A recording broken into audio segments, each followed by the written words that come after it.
Qatar पर हमले के लिए नेतन्याहू ने मांगी माफी। अगर हम ऐसा कहें तो क्या आप यकीन कर पाएंगे? वो नेतन्याहू, वो बेंजामिन नेतन्याहू जो अलग अलग सतह पर अलग अलग ममालिक से लोहा लेने के लिए तैयार थे, ना सिर्फ लोहा लेने के लिए तैयार थे बल्कि उनके ड्रोन अटैक्स और मिसाइल अटैक्स में कई देशों में खलबली भी मच गई थी। और पिछले दिनों दोहा पर जो अटैक किया गया था इसराइल की तरफ से, उसने तमाम जो गल्फ कंट्रीज हैं, मिडिल ईस्ट में हलचल मचा दी थी। जिसके बाद हमने देखा था कि आनन फानन में कतर ने एक मीटिंग बुलाई थी और इस मीटिंग में तमाम जो मिडिल ईस्ट के ममालिक हैं उनके वज़राए खारजा इकट्ठा हुए थे, सर जोड़ कर बैठे थे और ये एक तरह से एक हिकमत अमली मुरतब की गई थी। डिक्लेरेशन, दोहा डिक्लेरेशन का नाम दिया गया था और ये कहा गया था कि इसराइल को कमज़ोर करने के लिए हमें हर सतह का इस्तेमाल करना होगा, चाहे वो इक़्तिसादी तौर पर हो, माशी तौर पर हो, या फिर उस रिश्ते को लेकर हो, या फिर किसी और तरह से इसराइल को माली मदद जो पहुंचाई जा रही, या फिर ट्रेड डील हो। ये अलग अलग तरीके से हम इसराइल को छल निकलने की कोशिश करेंगे, ऐसा दोहा डिक्लेरेशन ने हिकमत अमली मुरतब की थी। और अब वही इसराइल के नेता, वही बेंजामिन नेतन्याहू, कतर पर हमले के लिए नेतन्याहू ने माफी मांगी। जी हाँ, ये कोई सुनी सुनाई बात नहीं, ये सच है, हकीकत है। जी हाँ, कब और कैसे हुआ पूरी तफसील आपको इस वीडियो के जरिए बताएंगे। आदाब, इस्तकबाल, स्वागत है आपका। आप देख रहे हैं ये खास वीडियो, मैं हूं आपके साथ सना वारिस। व्हाइट हाउस से कतर के पीएम को फोन लगाया गया और उस वक्त जब फोन लगाया गया था तो उस वक्त डोनाल्ड ट्रंप भी मौजूद थे। वो डोनाल्ड ट्रंप जो दो देशों के बीच शांति वार्ता की शुरुआत करने के लिए अपने आप को आगे रखते हैं, वो भी मौजूद थे। तो इसराइली वजीर आजम बेंजामिन नेतन्याहू ने कतरी वजीर आजम मोहम्मद बिन अब्दुर्रहमान अस्सानी से फोन पर बात की और दोहा में होने वाले फिजाई हमले पर माजरत की, माफी मांगी। उन्होंने सिक्योरिटी गार्ड की हलाकत पर भी दुख का इजहार किया। ये गुफ्तगू ट्रंप के सामने हुई है। इसराइली वजीर आजम बेंजामिन नेतन्याहू ने जब कतरी वजीर आजम मोहम्मद बिन अब्दुर्रहमान बिन अस्सानी को व्हाइट हाउस से टेलीफोन किया और दोहा में होने वाले हालिया हमले पर माफी मांगी, तो रिएक्शन क्या था मिडिल ईस्ट ममालिक का, कतर का रिएक्शन क्या हुआ? कतरी प्रधानमंत्री ने, पीएम ने क्या कहा वो आपको बताएंगे। और ये कब हुआ था? इस माह के शुरू में होने वाली कार्रवाई में हमास के रहनुमा खलील अहया के बेटे और उसके साथी जिहादुल बाद समेत 5 अफराद मारे गए थे। नेतन्याहू ने यह बयान अमेरिकी सदर डोनाल्ड ट्रंप से मुलाकात के बाद दिया। उधर गजा में बमों और गोलियों की आवाजें थमने को, क्योंकि अमेरिकी सदर डोनाल्ड ट्रंप ने बड़ा बयान दिया है। इसराइली वजीर आजम बेंजामिन नेतन्याहू से मुलाकात के दौरान सहाफियों ने ट्रंप से सवाल किया कि क्या आपको यकीन है कि गजा में जल्द अमन कायम होगा, जिस पर ट्रंप ने एतमाद के साथ ऐलान किया कि मैं मुकम्मल तौर पर पुरएतमाद हूँ, मैं मुकम्मल तौर पर पूरा एतमाद हूँ। इस बात को बार बार उन्होंने दोहराया। तो एक ये बात है और दूसरी तरफ ये है कि बेंजामिन नेतन्याहू ये आप माफ़ी मांगते हुए नजर आ रहे हैं। वो लीडर जो पै दर पै दिगर, पिछले दिनों आपको याद होगा कि 72 घंटे में 6 से 9 हमले उसने अलग अलग ममालिक पर किए थे और हलचल मचा दी थी। वो शख्स, वो मुल्क, उस मुल्क के प्रधानमंत्री, उस मुल्क के पीएम अब माफ़ी मांग रहे हैं। और माफ़ी किस लिए, किस इंसिडेंट के लिए मांग रहे हैं? कि जब कतर के दोहा में एक मीटिंग हो रही थी, वो भी अमन की मीटिंग थी कि हमास और गजा में और फ़लस्तीन पर जो इसराइली बर्बरियत है, एक डेलीगेशन उधर से आया था और हमास का डेलीगेशन उसमें मौजूद था और इसमें 5 लोगों की मौत हुई थी। और जिस पर हमने देखा कि कई ममालिक, उसी हमले ने कई मिडिल ईस्ट के ममालिक को एक साथ लाया, एक पेज पर लेकर आया। और उसी डिक्लेरेशन के बाद हमने देखा कि सऊदी अरब और पाकिस्तान ने एक दूसरे से हाथ मिलाया और ये कहा कि हम ऐसा समझौता कर रहे हैं कि अगर हमारे ऊपर हमला हुआ तो हम सऊदी अरब, यानी दोनों मुल्कों ने किसी एक मुल्क पर हमला होने को दूसरे पर हमला करार दिया। इस तरह के डिक्लेरेशन हुए थे, इस तरह के समझौते होते हुए दिखाई दिए। अब उस मुल्क की तरफ से माफ़ी मांगी जा रही है। बेंजामिन नेतन्याहू माफ़ी मांग रहे हैं और इस माफ़ी किसके सामने मांगी जा रही है? डोनाल्ड ट्रंप उस वक्त मौजूद हैं और मौजूद रहे जब फ़ोन व्हाइट हाउस से किया गया था कतर के वज़ीर आज़म को। और कतर के वज़ीर आज़म ने क्या कहा इस वीडियो के जरिए आपको बताएंगे। और दूसरी तरफ डोनाल्ड ट्रंप से जब सवाल किया गया कि आखिर दोनों मुल्कों के बीच क्या आपको लगता है कि एतमाद की बहाली के लिए आप पुरुम्मीद हैं, तो उन्होंने कहा मैं मुकम्मल तौर पर पुरुम्मीद हूँ। दोनों रहनुमा मुलाकात कर रहे हैं, उधर कतर ने कहा है कि हमास अपने हथियार मुकम्मल तौर पर हवाले करने के लिए तैयार है। गजा अमन मंसूबे के 21 नुकाती एजेंडे को जो पेश किया गया है उसकी झलकियां क्या है, आखिर 21 नुकाती झलकियां क्या है, जो इस वक्त चर्चा में है और जो डोनाल्ड ट्रंप ने इस प्रेस वार्ता में, प्रेस कॉन्फ्रेंस के जरिए कही थी। इस प्रेस कॉन्फ्रेंस में इसराइल और डोनाल्ड ट्रंप की तरफ से जो 21 तजवीज़ें दी गई हैं वो क्या हैं, उस पर भी नज़र डाल लेते हैं। यानी इन तमाम चीज़ों को अगर हमास मानता है तो दोनों मुल्कों के दरमियान ये जो सीज फायर है वो लागू हो सकता है। वो झलकियाँ उनमें से कुछ अहम जो बिंदु हैं वो आपके सामने रखते हैं। इसमें ये पहली शर्त ये है कि हमास फौरी तौर पर तमाम इस्राएली यरगमालियों को, हॉस्टेजेस को लौटा देगा, रिहा कर देगा। और फिर उसके बदले में क्या होगा, उसके बदले में ये होगा कि गजा के लोगों को रिलीफ फराहम करने के लिए इंसानी इमदाद गजा भेज दी जाएगी। और इसी तरह इस्राएली फौजी गजा की पट्टी से बतदरीज मतलब एक एक करके इनखला करेंगे। मगरबी किनारे को कभी भी इल्हाक ना करने का भी अहद इसमें शामिल है। तो वहीं गजा में किसी भी नई बस्तियों की तामीर का खात्मा किया जाएगा।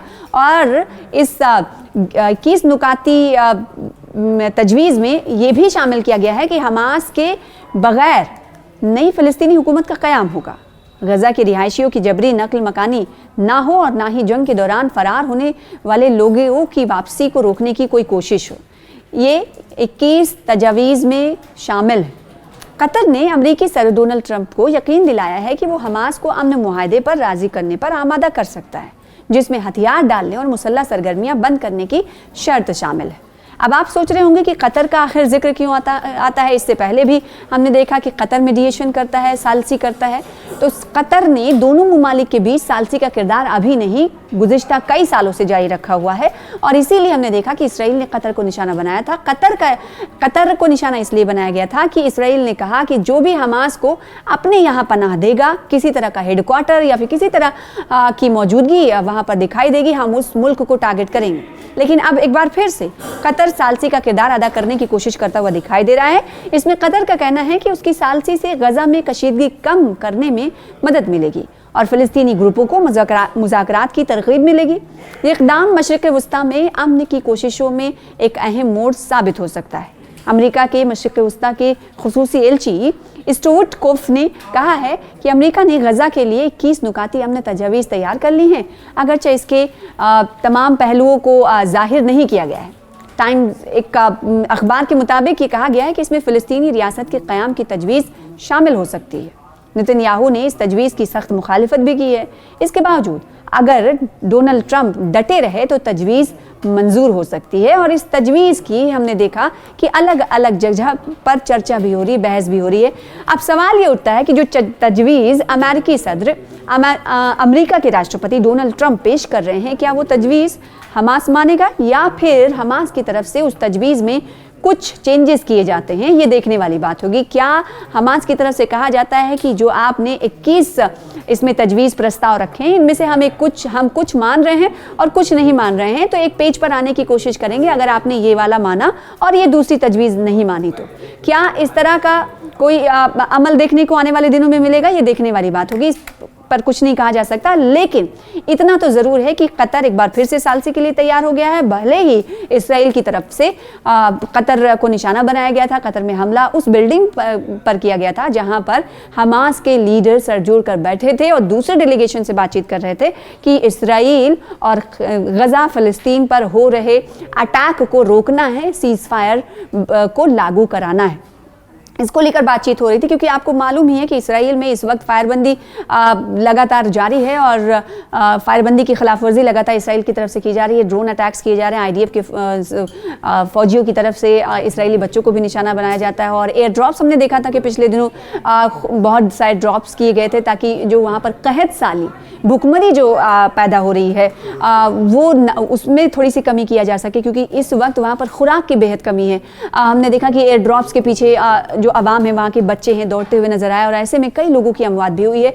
और अभी जो ताज़ा पेशरफ्त हुई है वो ये है कि हमने देखा कि पहले हवा से एयर ड्रॉप्स के ज़रिए गिराए गए सामग्री, खाद्य सामग्री, ज़रूरी अशिया, खाने पीने की चीज़ें, और अब फ्लोटेला, समूद फ्लोटेला, ये बहरी जहाज पर मुश्तमिल बेड़ा है।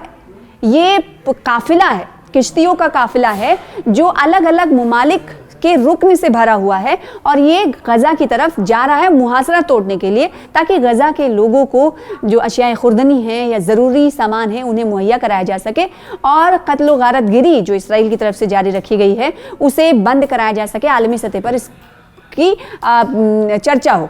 और यहाँ पर यह भी बताना ज़रूरी है कि पिछले हफ्ते 23 सितंबर का वक्त था जब इसराइल की तरफ से जो कश्तियाँ थीं वो करीब जब पहुँच रही थी तो हमने देखा कि इसराइल की तरफ से बमबारी की गई और इसराइल ने कहा कि मैं चेतावनी देता हूँ कि हमारे दायरे हुदूद में अगर आप दाखिल होंगे तो ऐसे ही आपको सामना करना पड़ेगा। और इस वक्त ये खबर आ रही है कि समूद फ्लोटेला के 2 जहाज़ बहुत ही करीब गज़ा के सरहद के साहिल के बहुत ही करीब पहुंच चुके हैं। सिर्फ और सिर्फ 500 किलोमीटर की दूरी बताई जा रही है।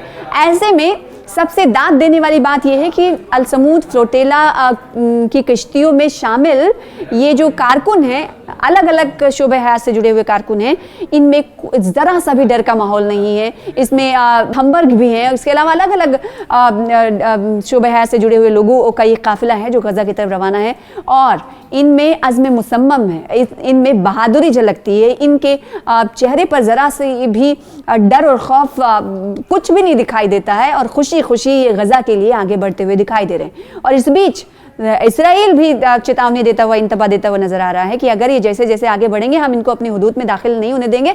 और एक हमला करके हमने दिखा भी दिया, एक नहीं 2 हमला किया गया, 2 इसराइल ने वक्तन फ़ौक्तन किया और ये बताया कि अगर ये तमाम काफिले हमारे हुदूद की तरफ आने लगेंगे तो हम इन्हें निशाना बनाएंगे और हम इन्हें चेतावनी पहले ही देते हैं। तो अब सवाल ये उठता है कि ये फ्लोटिला तो आगे की ओर बढ़ रहा है कि कहीं फिर से इसराइल की तरफ से हमला ना किया जाए, टारगेट ना किया जाए, ये देखने वाली बात होगी। तो दूसरी तरफ ये है कि एक बड़ी पेशरफ्त ये हुई, कतर से मौफ़ी इसराइली वज़ीर आज़म बेंजामिन नेतन्याहू का मांगना बहुत बड़ी पेशरफ्त की शक्ल में माना जा सकता है, क्योंकि वो इसराइल जो एक ही वक्त में कई मुमालिक से लोहा लेने के लिए और अपनी बादशाहत बरकरार रखने के लिए और अपनी मौजूदगी दर्ज कराने के लिए हमने देखा कि बमबारी करता रहा है, वो मौफ़ी पर कहीं ना कहीं आमादा नज़र आ रहा है या मौफ़ी मांग रहे हैं। तो ये बड़ी पेशरफ्ती से